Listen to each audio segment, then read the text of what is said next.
বাংলাদেশের রাজনীতির ইতিহাসে কিন্তু আগামী মাসে ঝড় আসছে। সেই ঝড়ে সবকিছু ভেসে যাবে। সেই ঝড় হচ্ছে তারেক রহমান ঝড়।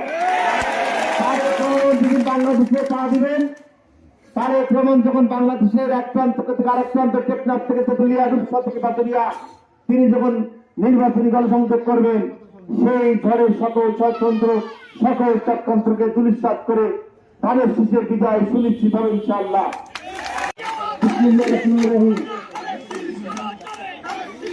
ঐতিহ্যবাহী কেশবপুর পৌরের 2 নম্বর ওয়ার্ড বিএনপি কর্তৃক আয়োজিত আজকের এই উঠান বৈঠকে সভাপতি 2 নম্বর ওয়ার্ড বিএনপির বিপ্লবী সভাপতি আব্দুল মতিন গাজী আজকে এখানে উপস্থিত আছেন। কেশবপুর পৌর থেকে বারবার নির্বাচিত মেয়র, কেশবপুর পৌর বিএনপির সংগ্রামী সভাপতি আব্দুল সামাদ বিশ্বাস উপস্থিত আছেন। এই ওয়ার্ড থেকে বারবার নির্বাচিত জনপ্রিয় কমিশনার, বাংলাদেশ জাতীয়তাবাদী দল কেশবপুর উপজেলা শাখার সাবেক আহ্বায়ক মুশফিকুর রহমান সহ উপস্থিত আছেন 6 নম্বর ইউনিয়ন বিএনপির বারবার নির্বাচিত চেয়ারম্যান আলাউদ্দিন আলাভাই সহ উপস্থিত ওয়ার্ড কেন্দ্র বিপ্লব সাধারণ সম্পাদক কুদ্দুস ভাই এবং কেশবপুর উপজেলা যুবক দল, যুব দল, ছাত্র দল সহ এই 2 নম্বর ওয়ার্ড থেকে আগত সর্বোচ্চ কর্মীদের সকলকে আমার পক্ষ থেকে, আমার দল বাংলাদেশ জাতীয়তাবাদী দল বিএনপি এবং আমার নেতা, আপনার নেতা বিএনপি ভারপ্রাপ্ত চেয়ারম্যান তারেক রহমানের পক্ষ থেকে সংগ্রামী শুভেচ্ছা এবং বিপ্লবী অভিনন্দন। প্রিয় নেতৃবৃন্দ, আপনারা দীর্ঘক্ষণ আমাদের নেতাদের বক্তব্য শুনলেন। আমি আপনাদের মাঝে এসেছিলাম সেপ্টেম্বরের 20 তারিখে আমি কেশবপুরে গাজীর মোড়ে একটা পথসভা করেছিলাম। সেই পথসভা আমি আহ্বান করেছিলাম যে বাংলাদেশ জাতীয়তাবাদী শক্তি কেশবপুর উপজেলা আমরা যারা আছি, আমরা এক এবং ঐক্যবদ্ধ ভাবে আগামী নির্বাচনে ধানের শীষের পক্ষে একসাথে কাজ করব।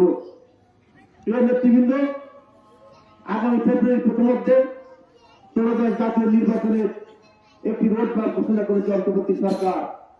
আমরা দেখতে পাচ্ছি বিভিন্ন দল কিন্তু বিভিন্ন ভাবে আওয়াজ দিচ্ছে যাতে এই নির্বাচন না হতে পারে, কারণ তারা জানে যদি আগামী ফেব্রুয়ারির প্রথমার্ধে বাংলাদেশের জাতীয় নির্বাচন হয়, সেই নির্বাচনে ধানের শীষ বাংলাদেশে 300 আসনের মধ্যে 280 অধিক আসনে নির্বাচিত হবে। আপনারা আমাকে বাংলাদেশ জাতীয় দল 10-6 কেশবপুর আসন থেকে ধানের শীষের মনোনীত ব্যক্তি হিসেবে ঘোষণা করা হয়েছে। আমাদের মধ্যে অনেক বেদনা আছে, না পাওয়ার বেদনা আছে, আমাদের মধ্যে অনেক অতৃপ্তি থাকতেই পারে। আমরা অনেকেই মনোনয়ন প্রত্যাশী ছিলাম, তার মধ্যে অন্যতম এই পৌর বিএনপির বিপ্লবী সভাপতি আব্দুল সামাদ চাচা আমাদের মাঝে উপস্থিত আছেন। আমরা 5 জন মনোনয়নে যুক্ত ছিলাম। আমরা সবাই চেষ্টা করেছি দলের প্রতি আমাদের আনুগত্য, আমাদের কমিটমেন্ট, আমাদের রাজনৈতিক কার্যক্রম দিয়ে দলকে খুশি করে এই কেশবপুর থেকে ধানের শীষ মনোনয়ন পাওয়ার জন্য বাংলাদেশ জাতীয় দল 3 নভেম্বর আমাকে ধানের শীষের টিকিটের কর্ণধার হিসেবে আমার নাম ঘোষণা করেছে। তারপর থেকে আমি চেষ্টা করছি এই কেশবপুর উপজেলা বিএনপি এবং পৌর বিএনপির সাথে যারা আমাদের দীর্ঘদিনের এই কেশবপুরে অভিব্যক্ত করেছেন তাদের সাথে আলোচনা করে আমরা ঐক্যবদ্ধ ভাবে কেশবপুর উপজেলা বিএনপি এবং পৌর বিএনপি জাতীয়তাবাদী শক্তি এক এবং ঐক্যবদ্ধ ভাবে ধানের শীষের প্রতীকের নির্বাচনী ঘোষণা করার ইনশাআল্লাহ অতি দ্রুত আমরা সকলে ঐক্যবদ্ধ ভাবে ধানের শীষ প্রতীকের নির্বাচনী ঘোষণা করব। আমরা দেখতে পাচ্ছি একটি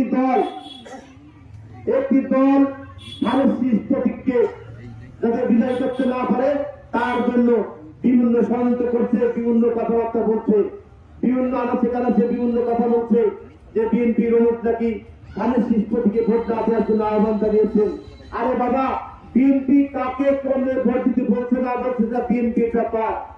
বাংলাদেশ জাতীয়তাবাদী দল ধানের শীষ প্রতীকের ঐক্যবদ্ধ আছে, ঐক্যবদ্ধ ছিল, ঐক্যবদ্ধ থাকবে। কারণ ধানের শীষ প্রতীক ধানের শীষ প্রতীক শুধু সকলের ব্যক্তিগত প্রতীক নয়, ধানের শীষ প্রতীক জেলা পরিবারের প্রতীক, ধানের শীষ প্রতীক দেশনায়ক তারেক রহমানের প্রতীক, ধানের শীষ প্রতীক মাটি মানুষের নেতৃত্বে দেশনেত্রী বেগম খালেদা জিয়ার প্রতীক, ধানের শীষ প্রতীক বাংলাদেশের বহুদলীয় গণতন্ত্রের প্রবক্তা বাংলা ঢাকার রাজা মহান স্বাধীনতার মহান ঘোষক শহীদ রাষ্ট্রপতি জিয়াউর রহমানের প্রতীক। সুতরাং আপনারা যতই ষড়যন্ত্র করেন, চক্রান্ত করেন, ধানের শীষের বিজয়কে আপনারা কোনোভাবেই আপনারা আটকে রাখতে পারবেন না। আমি চেষ্টা করছি কেশবপুরের এই 140টি গ্রামের সকল পাড়া মহল্লায় আমি যেতে পারি। আমি সেই সকাল 6টা থেকে চেষ্টা করি আমার এই ধানের শীষের প্রতীকের মেসের জন্য আমার কেশবপুরের সকল জনগণের কাছে পৌঁছে দিতে পারি। তার ধারাবাহিকতা আমরা চেষ্টা করে যাচ্ছি, আমরা চেষ্টা করে যাবো ইনশাআল্লাহ। আপনারা দুয়ার তুলে আজকে শপথ নেন যে আপনারা ধানের শীষ প্রতীকের পিছনে ঐক্যবদ্ধ আছেন। আমি সকলকে দুয়ার তুলে ধানের শীষ প্রতীকে ঐক্যবদ্ধ হওয়ার জন্য আহ্বান জানাবো। এই দুয়ারকে আরো শক্তিতে রূপান্তরিত করে আগামী নির্বাচনে ধানের শীষ প্রতীকে ভোট দিয়ে ধানের শীষ প্রতীককে বিজয় করবেন সেই আশা ব্যক্ত করছি। নেতৃবৃন্দ, আমরা দেখতে পাচ্ছি একটি দল বাংলাদেশ জাতীয়তাবাদী শক্তি সকলকে ধানের শীষ প্রতীকে ঐক্যবদ্ধভাবে আগামী নির্বাচনে রাষ্ট্রপতি ভাবিয়ে পড়া আহ্বান জানিয়ে আমি আমার বক্তব্য এখানে শেষ করছি। বাংলাদেশ জাতীয়তাবাদী দল জিন্দাবাদ। দীর্ঘজীবন মহান স্বাধীনতার মহান ঘোষক শহীদ রাষ্ট্রপতি জিয়াউর রহমান, আমার আপনার নেতা সকলের নেতা তারেক রহমান জিন্দাবাদ। সকলকে ধন্যবাদ। ঐতিহ্যবাহী বিএনপি জিন্দাবাদ, সকলকে ধন্যবাদ। আসসালামু আলাইকুম।